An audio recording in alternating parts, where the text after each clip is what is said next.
Welcome to the Web Platform Podcast, a developer discussion that dives deep into all things web.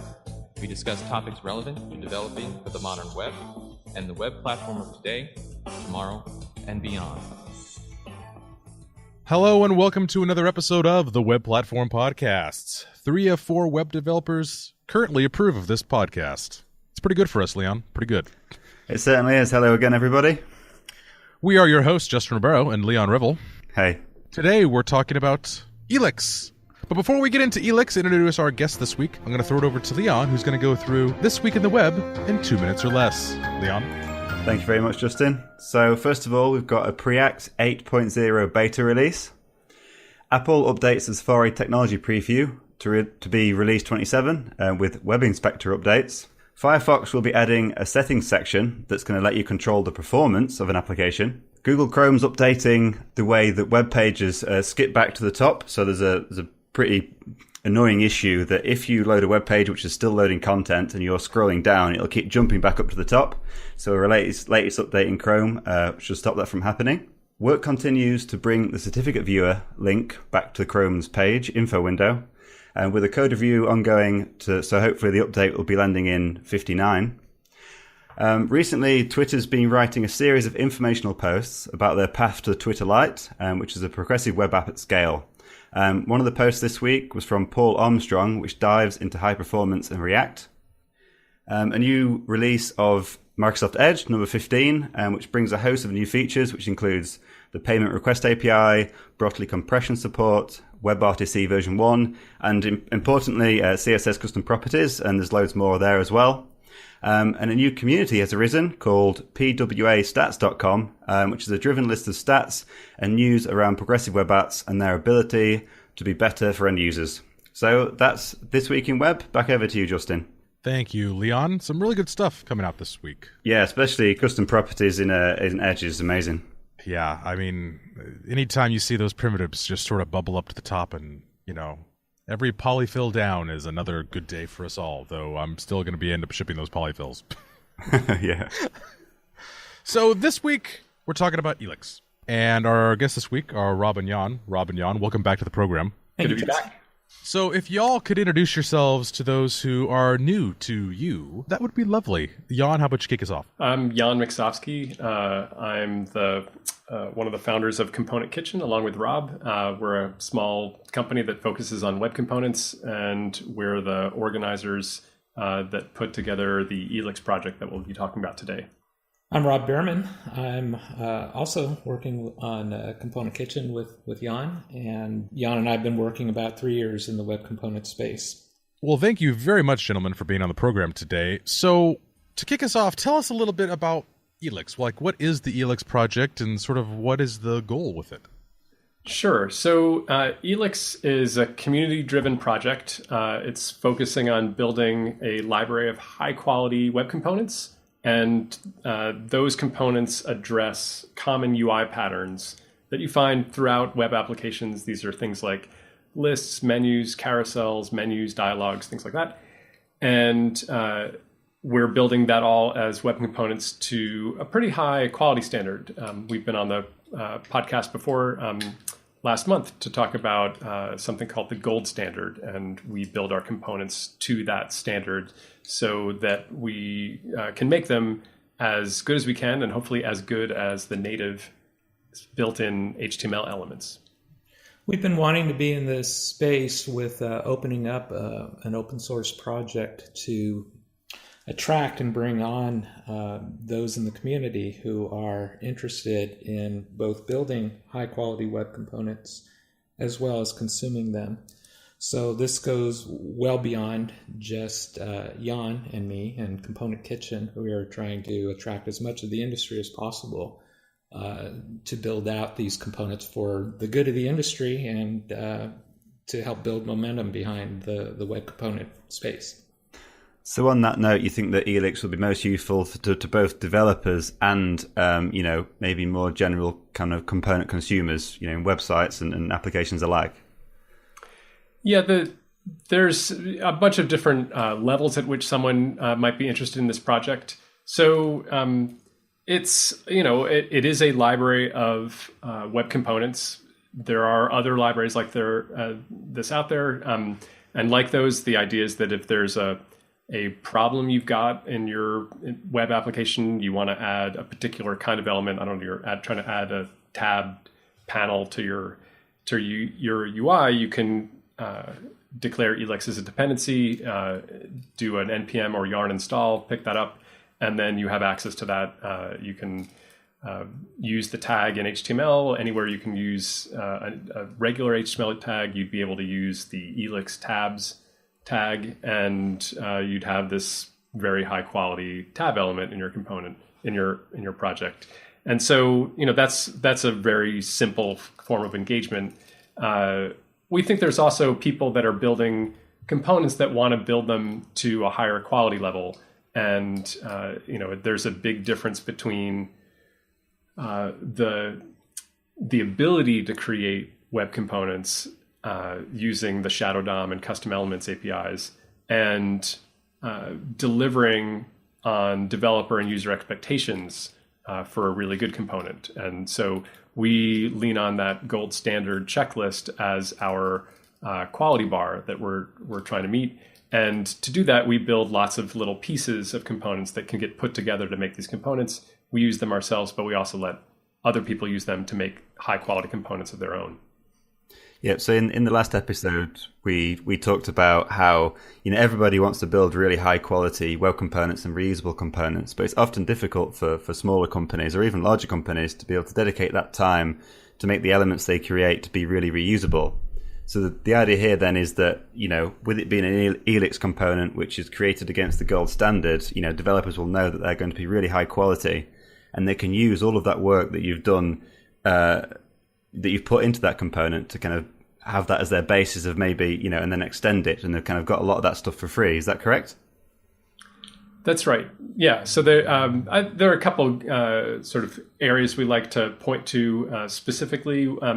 There's things like accessibility support. So that's a really important thing for people to consider when they're building components and building applications is supporting universal access so that anybody can use it regardless of their physical abilities. And that extends to doing things like supporting screen readers and other assistive technologies. So, that's an important goal. It's also hard to achieve for if you're a busy web developer and you've been told that you've got, a certain amount of time in which to build a particular page. It's going to be hard for you to also understand the relevant web specs so that you're building a highly accessible page. And we recognize that. And so we try and help devs out by building little pieces that they can incorporate into their components that will give them a leg up on supporting accessibility. And the same thing applies to a variety of other things, whether it's supporting web animations or keyboard support. There's a wide range of aspects to web components that we want to be able to help people achieve. Yeah, so a lot of that stuff that you've mentioned is really difficult to do and takes a lot of time to get right. So it's great that you can kind of go to this, so you've got the gold standard, so you know how these things should behave, but then you've also got a selection of elements that you can kind of use knowing they're going to conform to that standard and have a lot of the hard work already done for you. Yeah, that's it. That's sort of the thrust of the project. We think that there's, we could ask the question, what's special about Elix? Why this component library? And we think a key thing here is that it's a bigger problem than any one person or a team of people or a company is going to be able to address. These are pretty hard problems, and there are a lot of details that you need to get right. And it may be, take accessibility as just one example. I've worked on components where someone had a bug that only showed up in a particular screen reader. I think it was on Windows, and nobody working on that component actually had that screen reader installed. And we were relying on contributions from the community to find those kinds of issues that we could fix them. And so we, one of the guiding principles behind Elix was to say the best way to deliver these high quality components would be to do so as an open source project with an open governance model that lets anybody contribute. So I think that that's something we're setting out to prove here, and I feel pretty good about that. And the sorts of elements that we're building, especially early on, are the common UI patterns, common UI elements. So it makes a lot of sense to centralize this work on a project like Elix, where you do have consumers and web component builders who are going to need to build these sorts of components for their own purposes anyway. So early on, to focus all that energy on a central project where the focus is on high quality makes sense for a lot of different groups across the web who are doing development in this space. So the sorts of components that will be built out early will not be particularly esoteric, won't be sort of the edge case in UI design. They will be the sorts of UI elements you would expect to see, and built in a manner that are extensible for particular application needs, as well as the look and feel that applications will want down the road to build on top of.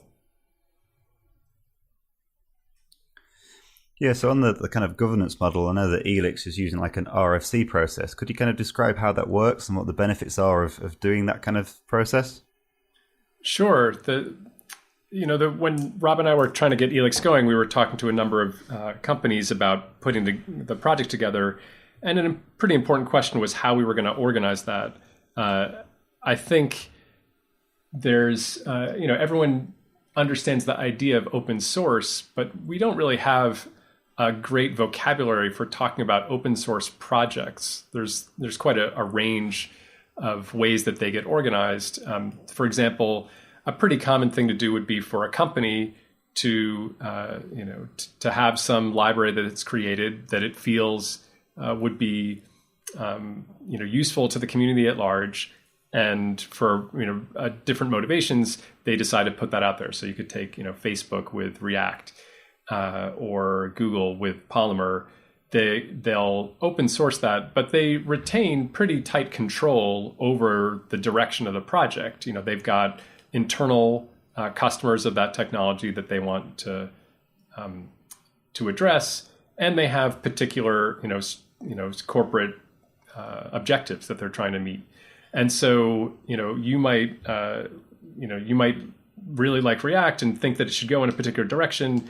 You might even submit a pull request, but you don't have a lot of influence as just a developer out in the community over whether that's going to get accepted or not. And of course, different projects have different degrees of community participation. Some are fairly locked down, and they'll accept bug reports or pull requests that fix bugs, but they won't accept pull requests for fundamentally new features. So some are pretty locked down, some are more open. In our case, we wanted to be quite open. We felt it was important that if there were a member of the project's core team that wanted to add a new component, that they'd be able to do that, or even just a member of the general public who had a sort of compelling case to make. We wanted anyone to be able to submit an idea and have a chance of getting that included.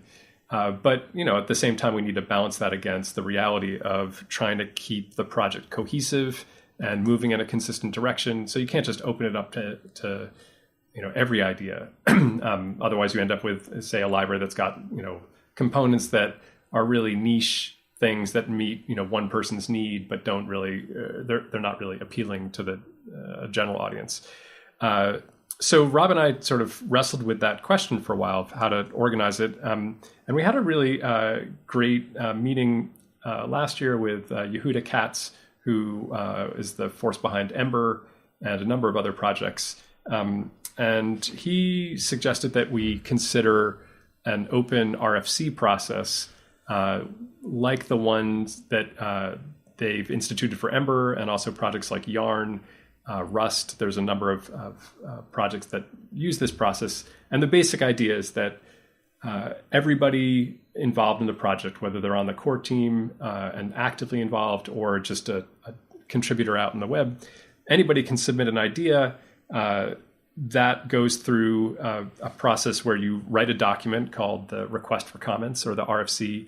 There's a GitHub repo where all those are stored and tracked, and they get discussed both in the GitHub.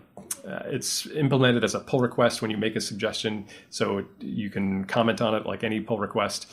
And then also there's the project generally has a core team that meets regularly in real time through video conference, and so they'll discuss the ideas that are under consideration at that point.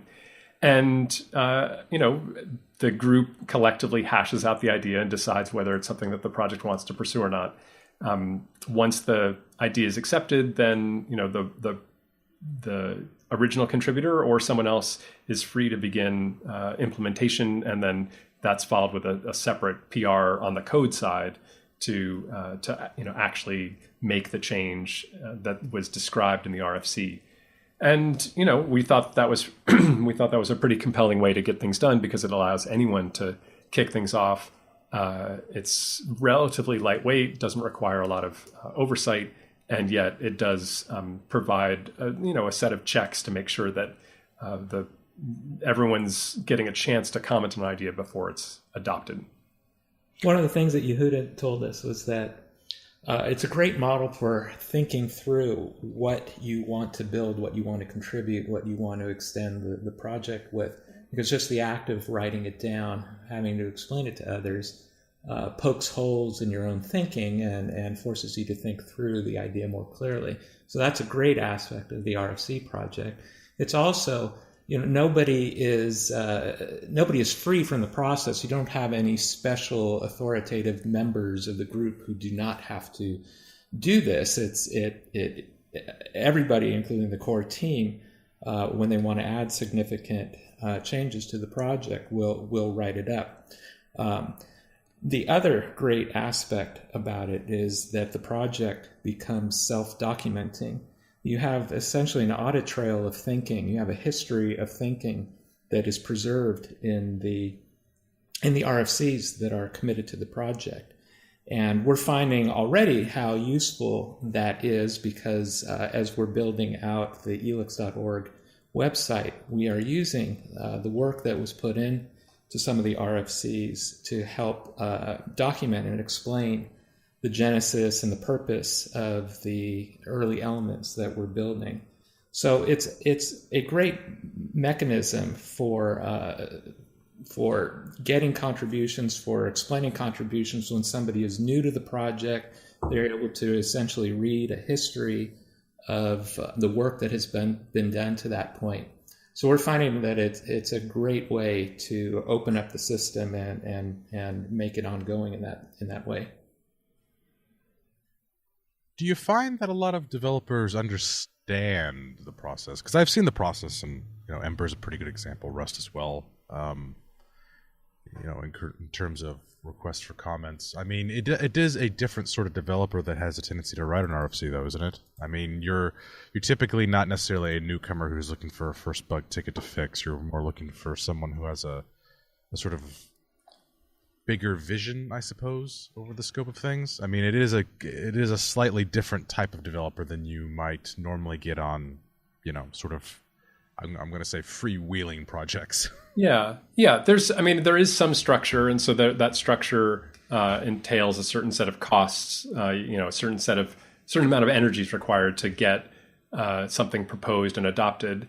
And I think that's a good thing. I mean, you want a certain degree of conservatism in a project that's focused on quality, because you want to make sure that people aren't, destabilizing the fundamentals of the project, or adding a bunch of stuff that's not going to be of value and will degrade the maintainability of the project over time. So I think it's a positive thing to have there be some cost, and yet you want to have a way for people to contribute without needing to be part of some special tier of contributors. So, there are Microsoft or Google open source projects that are nominally open source in that they have either a BSD license or an MIT license. And so those are open source, but it doesn't mean that the maintainer, the corporation maintaining that project, has to accept my contributions. I can say, please I'd really like you to add support for this this new technology. Maybe I want to add support for CSS custom properties. But the corporation behind that open source license has no obligation to accept that improvement, and that can leave people without a way to fix the problems that matter most to them. So we felt that it was important to have some means, even if it does require a little bit of work, to get their challenges addressed. No, I think it's a fine approach. I mean, I definitely think that, you bring up a very valid point, which is it can be very hard without a defined sort of system of getting things done that, for a lot of open source projects, prevents them from moving forward or, incurs some additional debt against it, whether that's fixes that never land or features that, just take it into a direction that as a whole the community simply doesn't particularly want. Yeah. And that can be tough. There is a balancing act for there. But as someone who writes a lot of spec stuff, okay. Yeah. I can just see that people going, I got to write a spec on RFC. Well, there's a and process. I think that it's also, I think it's possible to have different kinds of contributors contributing to that process in different ways. So if someone has a really great idea, we would absolutely, let's say they say, hey, we should, Elix should add a menu component, and here's roughly how it would work. But, I don't have the time or the skills to really think it through at a technical level. I just want to, propose this as an idea and paste in some use cases and some screenshots of examples that should be possible. Like I've found a couple examples of menus that I think should be buildable with an Elix menu component. And that's it. Like that's all someone might need to do to kick the process off. And if other people are inspired, then they could go and flesh out the rest of the details so they could work together to do that. It doesn't, one of the things we've been a little bit concerned about is that we've put a lot of energy into our RFCs, and we want to make it clear that not everyone needs to write an RFC that's 10 pages long. They just a couple paragraphs saying here's why this would be a good idea. That could be enough to kick off the process.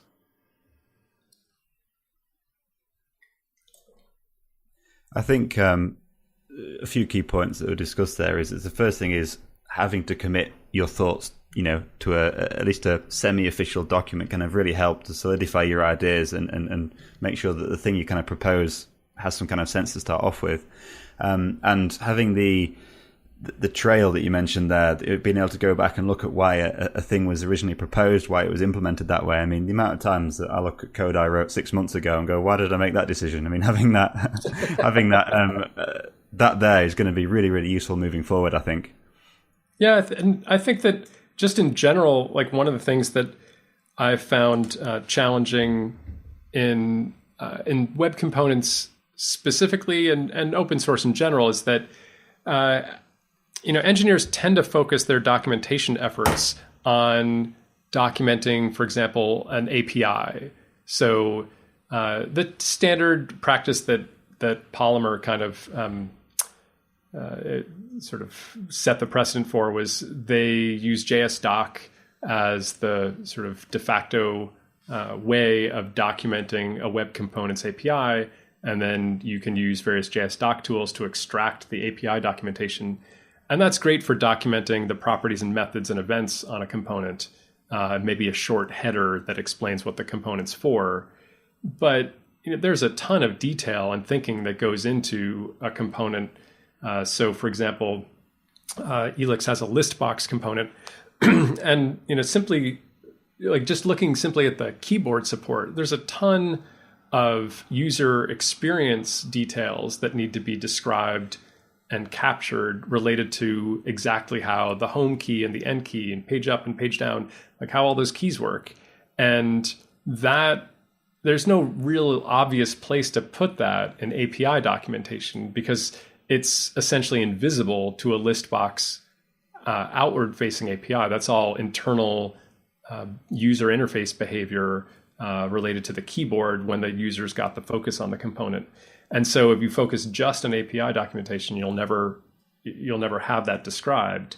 And the other thing, Leon, as you referenced, is sort of just the understanding the decision process that led to a particular answer. Like that doesn't show up in an API documentation, an API focused set of documentation either. So one of the ways in which we wanted to make this a great open source project was not just have open governance, but to care a lot about describing why we did something, and then to document as fully as possible all aspects of these components, including not just their API, but the developer experience of using it and the user experience of interacting with it. And we'll talk about the architecture that we've chosen for Elix, but it ties into that as well. When you think about a feature that you want to add or a component that you want to add, it's important to identify where you can do the proper kinds of code factoring. So certain things that might be used across a number of different components. As you focus on the particular component that you're wanting to work on as a contributor, you may not understand without contributions from the rest of the group that you're actually going to be duplicating work that might exist, or that there are certain algorithms or pieces of functionality that can be consumable by other components that may be written down the road. So through the RFC process, by documenting the approach that you want to take and the sorts of things that you're going to be implementing, there's opportunities for the rest of the group to point out where you might factor the code in a particular way to leverage that.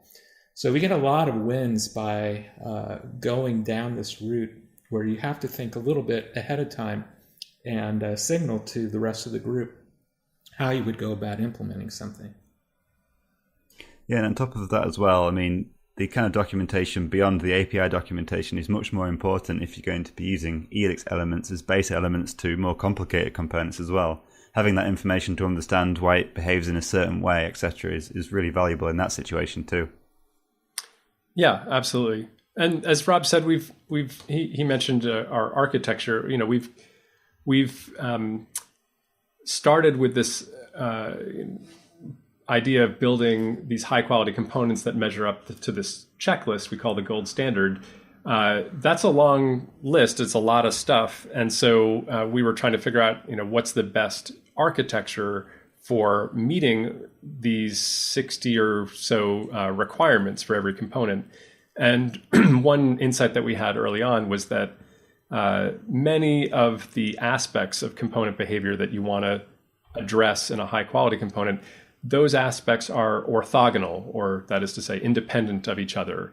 And it suggests that it's possible to write some code that addresses one aspect of component behavior that you'd expect in a high quality component, and then be able to capture that in some reusable piece below the component level, sort of inside the component. And we searched for ways that you could compose code together to create a web component. And we eventually settled on this mixin architecture that's worked out quite well. Mixins are a pretty old idea in the JavaScript world, but with ES6, there's been some really interesting new possibilities in how they can be written and used. So we've been able to build a collection of what we call functional mixins. These are in plain JavaScript. They don't depend on any framework that allow us to decompose complex component behavior into constituent parts that can be reused to create other components. And of the components we're creating, something like 90 to 95% of the behavior of any of them is defined by these reusable mixins that are shared with other components. And that gives us a lot of advantages. It means that we can implement stuff once, we're not repeating ourselves. It also gives us a focused way of explaining what's going on. So we can have a mixin for a particular kind of keyboard support or a particular aspect of accessibility, a particular way that shadow DOM slots are handled, and package that up in a small mixin whose behavior I think can be isolated and understood. So much of the history of Elix, how we got to this place, is is really quite fascinating through some of the discoveries in implementation models that we've had over the years, and they're all kind of entwined together for how, what Elix is now, how the gold standard has progressed, how you implement to the gold standard, and the Mixin model is a big deal. Early on we're thinking, the smallest composable model for building web components were, web components themselves. And so you'd have these tagged elements that you might extend as you try to identify the smallest piece that you would then, continue to extend upon and compose against. And we discovered through a lot of experimentation and a lot of code writing that the core atomic piece in this model is not the component itself, but is actually a mixin. And in a lot of senses, you can think of the library of web components more as a library of mixins than the components themselves. And that idea was sort of reinforced over time as we were finding that many of the components that we would build themselves would be mostly mixins that were shared across a number of these components.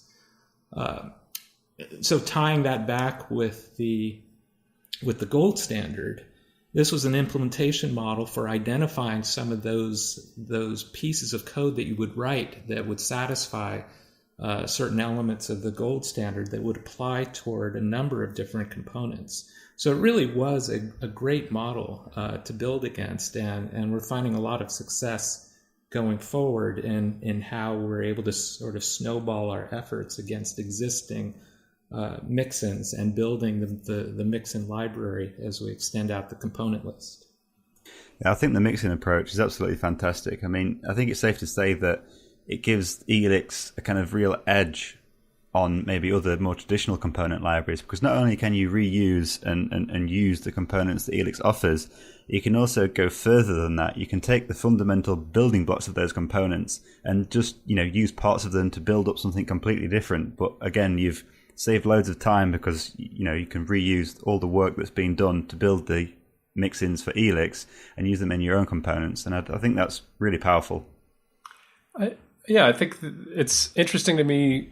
If we look at user interface elements, the things we're all familiar with, like list boxes or carousels, they may look very different, but they do share a lot of abstract behavior in common. So, for example, I think list box and carousels are an interesting comparison because there are two kinds of things that no one would ever think of as being the same UI idea. They're used for different things. They look different. But if you think at a certain abstract level, they share a lot of common behavior. So both of them have the notion of selection, that there's this, you've got a set of things in a list box. They're presented as items in the list, usually vertically oriented. In a carousel, you have an arrangement that's usually horizontal, and often images, but it could be other things.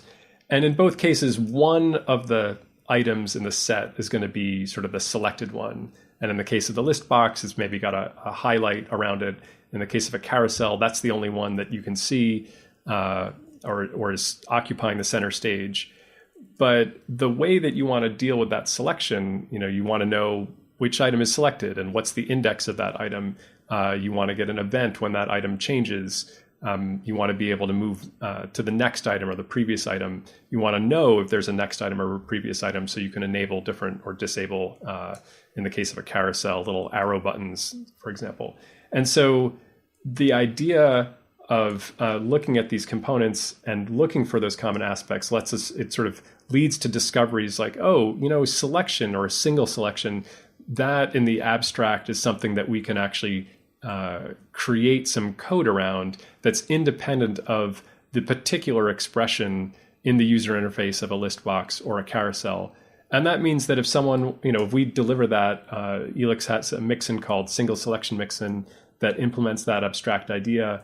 Other languages have had ideas of like this before. There's been partial classes, or you have interfaces. Those all touch on a similar idea. in our case, we can provide this single selection mixin, and then someone who's creating a completely different user interface element, maybe a really different kind of carousel, or they're creating something new for a completely different product. Maybe they're building for television and they want to have something different. They can use that mixin and immediately get all the sort of the details of tracking a selection and manipulating a selection.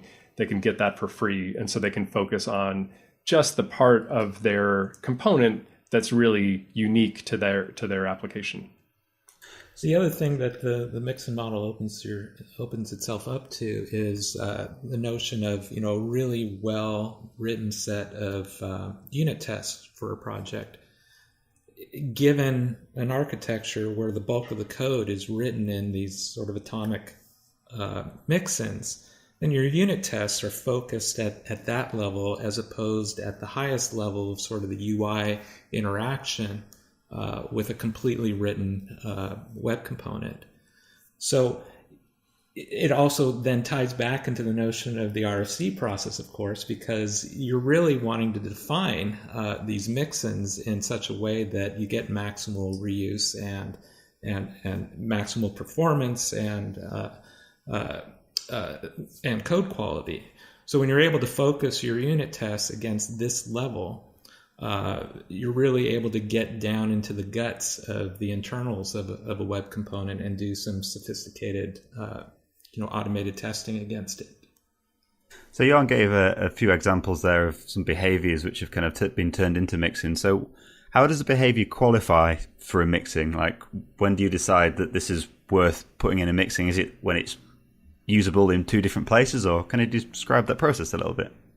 Yeah, I think that's fair to say. I mean, I think it's a lot like the process you go through when deciding whether something's going to be a component or not. A pretty interesting indicator is, do you need the same user interface element on two different pages, and is there a way to sort of abstract that away from its particular the particular page to come up with something? So in the case, maybe you have two different pages that let the user select things with a list, and you say, okay, well, I'm clearly going to want some kind of list component to handle that, so that I get the exact same UI on both those different pages, independent of the data that's being rendered there.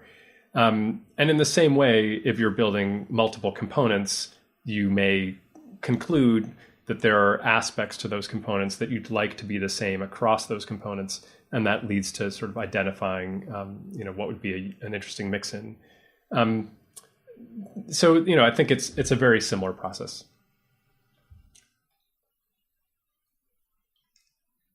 It's a hard process, though, for sure.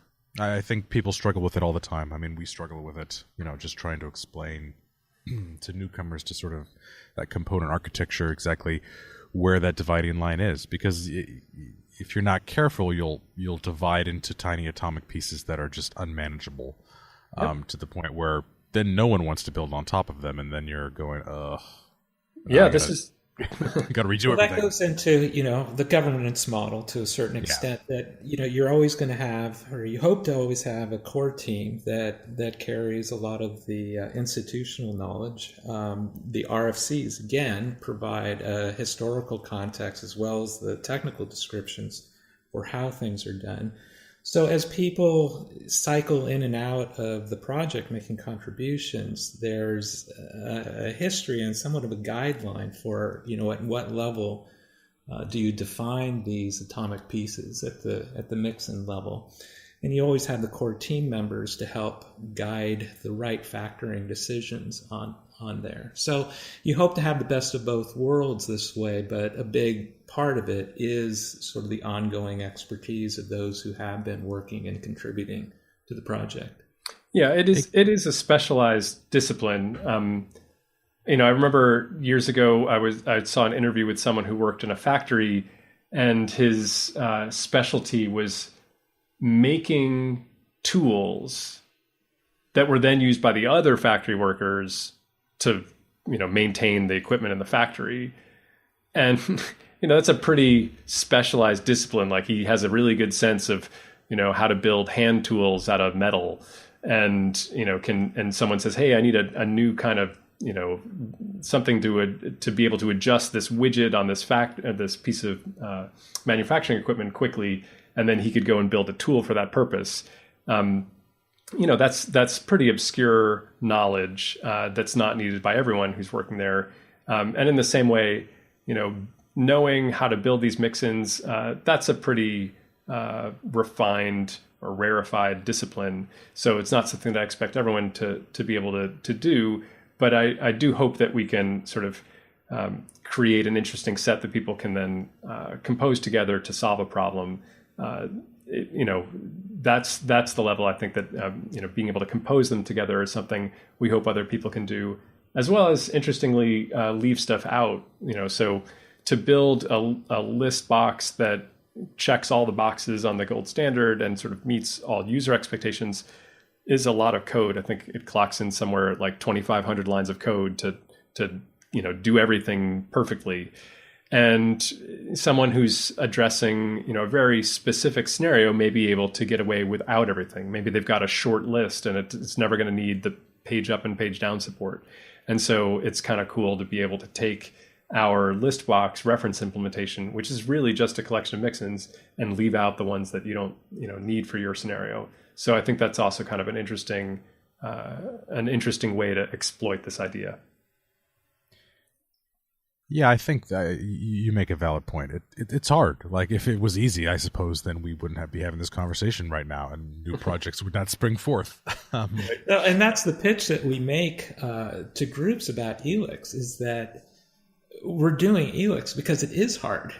And when we're talking with our initial prospective partners on this, we're saying, in a way, there's nothing really flashy about what we're proposing with Elix. We're not proposing building some, you've never seen these before kinds of web components. So the components we want to build are the standard UI patterns and elements that are fairly easy to imagine. So why does Elix exist? Because, anybody can write this over the weekend, can't they? I mean, how hard is it to write a list box? Well, what's hard is to make that element as stable, as predictable, as easy to work with as the native HTML components. That's why we're building it. If you want to write components, if you want to consume components in your production level application, then where do you start? What you want to do is leverage the knowledge of the industry in a project like this, where you can go and get a large set of common UI elements that are written to the gold standard, and that you don't have to build on your own within your own organization. So yes, it is very hard, but that's exactly why we're doing it. It's a very difficult problem to solve, I think, for lots of people. I think it's one reason we see so much sort of flux in the sort of quality of components that you see pop up. And not just web components as a whole, just components as a whole across a lot of software development, in that, why does, XYZ platform use this only single component library? Well, because that's the one that implements all the hard things that make it actually workable on that platform. At the web, with web components and sort of the componentized nature of, the behaviors that we have. And I always like the word behavior more than mix-in. I feel like it's more appropriate. Yeah. But I know that behavior can basically equal mix-in at this point, for those of you out there. That we're still defining many of those interactions. And now with the web going into so many other places that's not a desktop or a mobile device, it's likely to be on your wrist or your television or, at your train station. There are behaviors that we have not yet quite sorted out. And we're going to have to take some time to do that. And ideally, we're probably going to break some things, because I like breaking something on a good, on a Wednesday. And then you learn from it and you build the next thing. Yeah, there's, one of the things you mentioned, that this problem affects all libraries. I mean, one of the things I've always found really odd about the web is that on the back end side, you can find great solutions for almost any problem. like, Rob and I have been in, we've written a lot of Node code, for example. And when we're faced with some problem, like, I don't know, we suddenly find, we need to be able to parse HTML on the server to do something. And if you go to npm and look for, HTML parsing, you'll find a bunch of packages, and there will be a couple that are awesome that, have zillions of people depending on them. And you just know that for the, your use case, it's probably handled by this great library. And that's across the board on pretty much any backend problem, whether it's, crypto or, dealing with single sign-on or whatever. There's going to be a great package that handles that problem, and probably a few of them that kind of stand out as being really great and well supported. But until now, it's just been, you haven't had that level of reuse on the front end. And I think it's partly it's because the web component technology wasn't there yet, but also because, doing UI elements, I think, is something that's, it looks easy, but turns out to be super hard. And you really have to sweat the details to build these basic things like, a menu bar that's got great support for the keyboard. That's really hard, and most people aren't going to put the effort into that. So we're hoping that Elix becomes that, library of components that solve these bread and butter problems out there on the web, and you can depend on them, know that they're going to just work. So what's the story with Elix and other frameworks and libraries? Is there some kind of limitation to what it can be used with, or is the goal, to meet the real true kind of benefit web components, which is it can be used anywhere that the DOM's available? Yeah, I think that that's certainly our goal is that you can use custom elements that the Elix project creates anywhere that you could use a native HTML element. It turns out there are some expectations that frameworks have. So a great one to look at is React. React and frameworks like it that do DOM patching have some expectations of being able to, for example, add, if you have a carousel component and there's a set of images inside of it, and you add a new image, React will, let's say you've got an array of images, React will say, you only added one new thing. I'm just going to patch the DOM to do an append child of just this last image that you just added to the carousel. Your carousel then needs to be able to cope with the fact that a new image just got added to it. So you can't have a component depend upon having all of its children at the time that it's first added to the DOM and say it's connected callback. You need to be able to respond to changes in its content through slot change. And that's code that people need to write if they're going to write components of any kind that work with React and can respond to virtual DOM patching well. So that turns out to be one of the items on that gold standard checklist. And the gold standard checklist turns out to be a superset of the things that a component needs to do for it to play well inside of React. So by using that standard as our quality bar, our expectation is, and our hope is, that we're creating components that out of the box work great in React and Vue and the other sort of frameworks that are built that way. So I think that even the React community is coming around to the idea that there is a role for stateful components, that web components can be a good way of implementing that, and that those are great for, say, the leaf nodes in your DOM tree. So while you don't, a React developer is not going to build their whole app from top to bottom, like the overall app is not going to be a web component. If they want to be able to add, a carousel or a dialogue, they may be able to use a well-written web component for that purpose. And I think that's going to be a really, really good selling point for Elix, in that, you no longer have to, to using AngularJS, and so you've got to go and try and find a UI library, which is Angular directives or whatever. You've now got finally a component library which can be used in nearly all the places in all the different technology stacks with the projects that you're already kind of creating. So you don't have to have separate libraries for different projects. I think that would be really great to see. Yeah, I think that, I don't know what the future holds for React. I mean, it's certainly the hotness today. I don't know if in the year 2020, 3 years from now, people will still be using React or whether there'll be something better. But I'm pretty sure that they'll still be using web components. I mean, that's now part of the platform, and that's a great way to preserve investment in UI so that as frameworks change, you don't have to, the user expectations for a list box or a tabs or whatever, those are going to be the same 3 years from now. So while there might be a few new elements in the mix, someone will invent something new that's cool.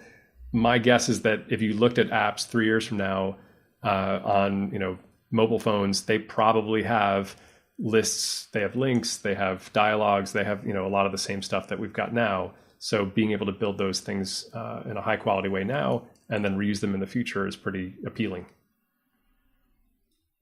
So we talked about... sorry, go ahead, Leon. I'm stepping on your toes. No problem. Sorry about that. All I was going to say was, so we talked about the future, but before we kind of get on to, where do you see Elix being in a year's time, for example, what is the status of Elix today? It's relatively new, but how new? What's the status of the project right now? So we're basically we've got an initial set of components. The project started last year, and for the last 5 months or so, we've been proving out our ideas, proving that we can build very high quality components with this mixin architecture. We've built an initial set of about a dozen mixins and used those to create a handful of very basic components. So it's already at the point now where we feel that this is, it's ready for people to start looking at and considering as a source of components. It's a pretty small set right now, so it's not going to have, it's not going to be comprehensive the way that, say, the iron and paper elements from Polymer are.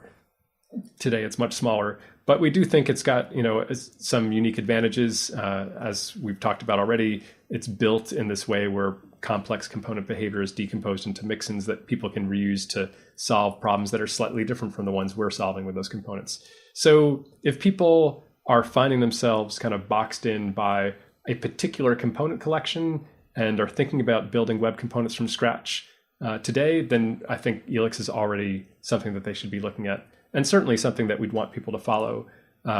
As well as, if there are people out there today that are building component libraries, maybe there's a group inside of a large corporation that's building web components that are going to be shared across that company in order to have consistent branding and user experience values. We'd encourage groups like that to look at Elix and consider joining the Elix core team. And is it okay for people to start making suggestions at this early stage, or are you waiting for the project to settle down a little bit before you're accepting RFCs from the public, or is it just open for everybody right from the beginning? I think we're just turning that corner. So as I said, we've been kind of proving out our ideas, and I think we're just at the point now where we're beginning to be in a position to accept ideas from the community. So yeah, I think we're there. I mean, if someone wants to look at what we've already done, and then they could get in touch with us through Twitter and say hello. But my guess is that we'd be able to work with them to help them figure out how to get started with the RFC process and begin submitting ideas to the project. There are other ways to contribute as well. I'm trying to do some reach out to the university levels in the Bay Area in particular.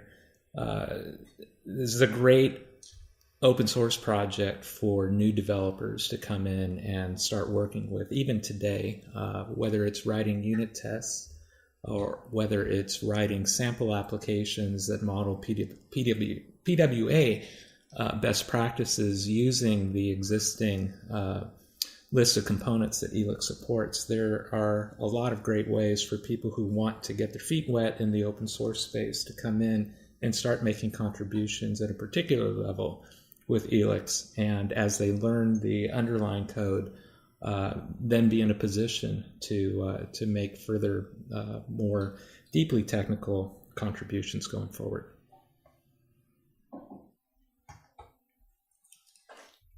So speaking of PWAs, web components as a whole, we've got things like purple on the polymer side, which is, helping PWAs be faster. I mean, how do web component libraries like Elix sort of fit into the emerging world of PWAs?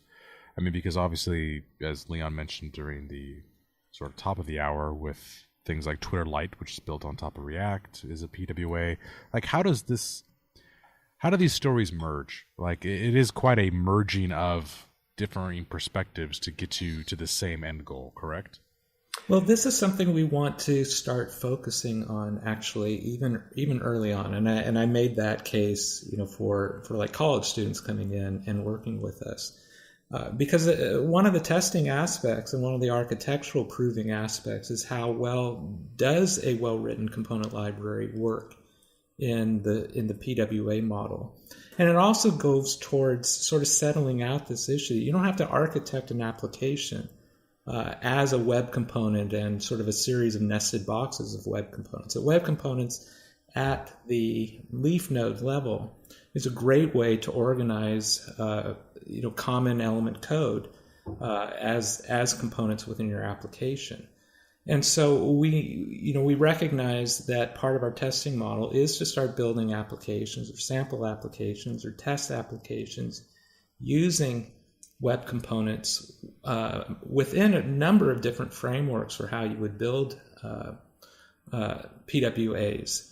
And so that's something that we're looking at tackling next, so that we can start modeling these things and looking for issues like performance and download times and all those sorts of things.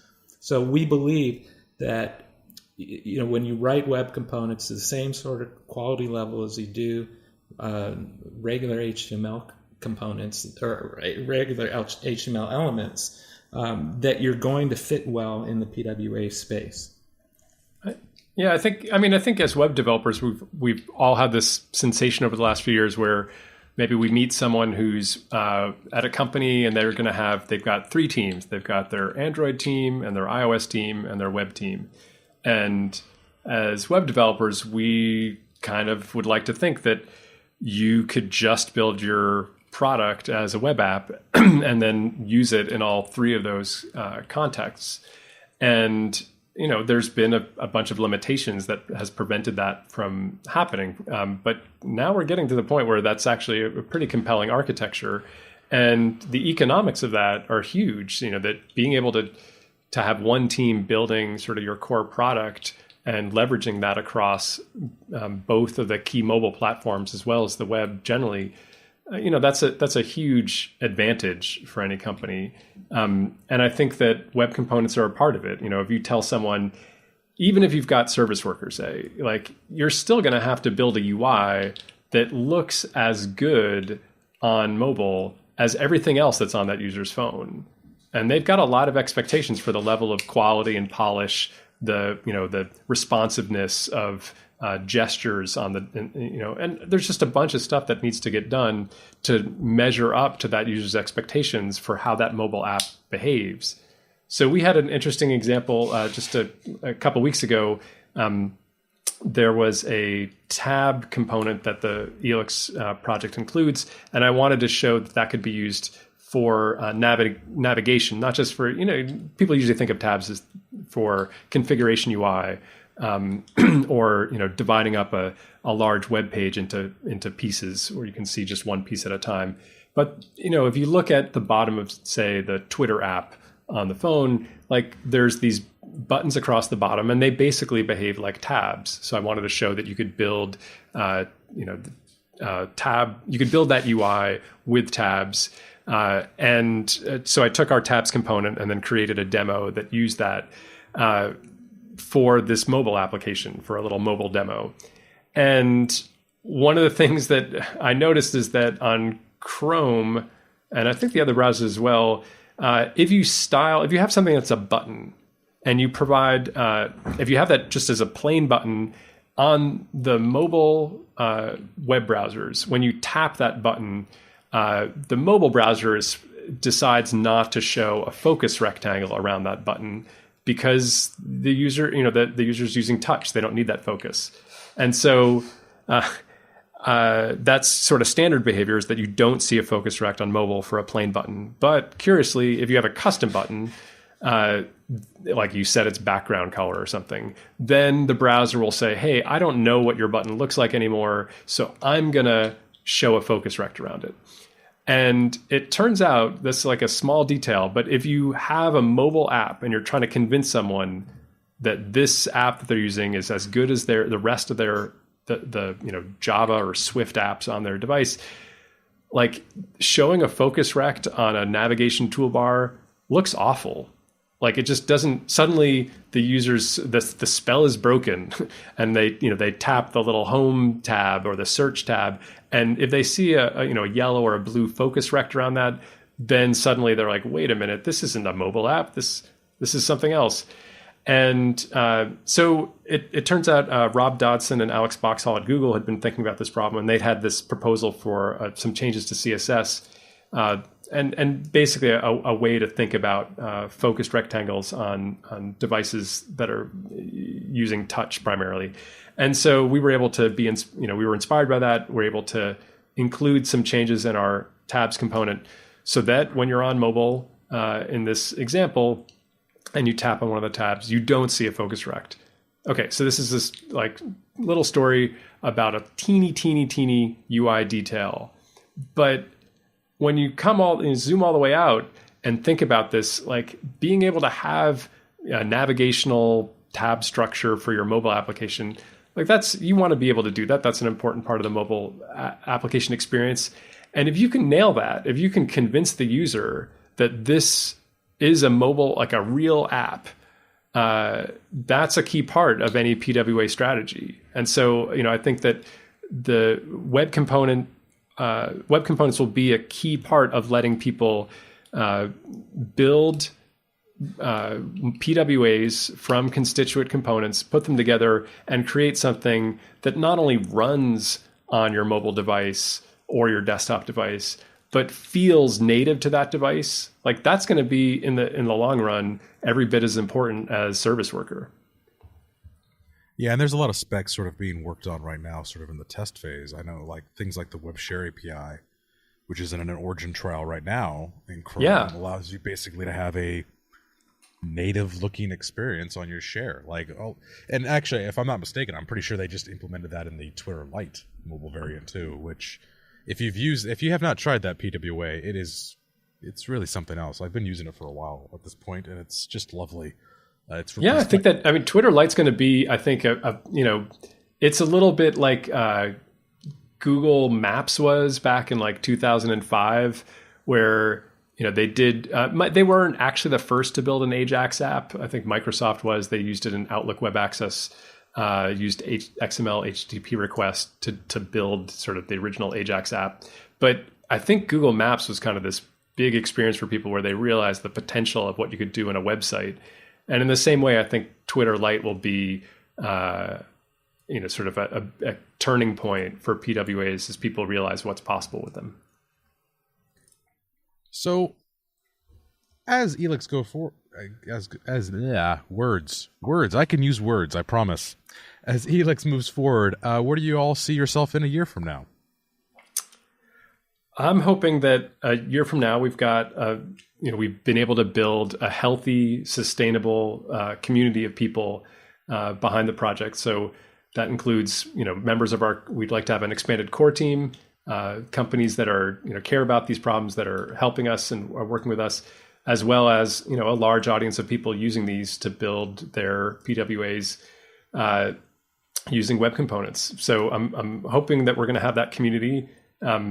Today we've got, I think it's 6 web components and about a dozen mixins, and I can imagine that increasing by, 2 to 4x over the next year.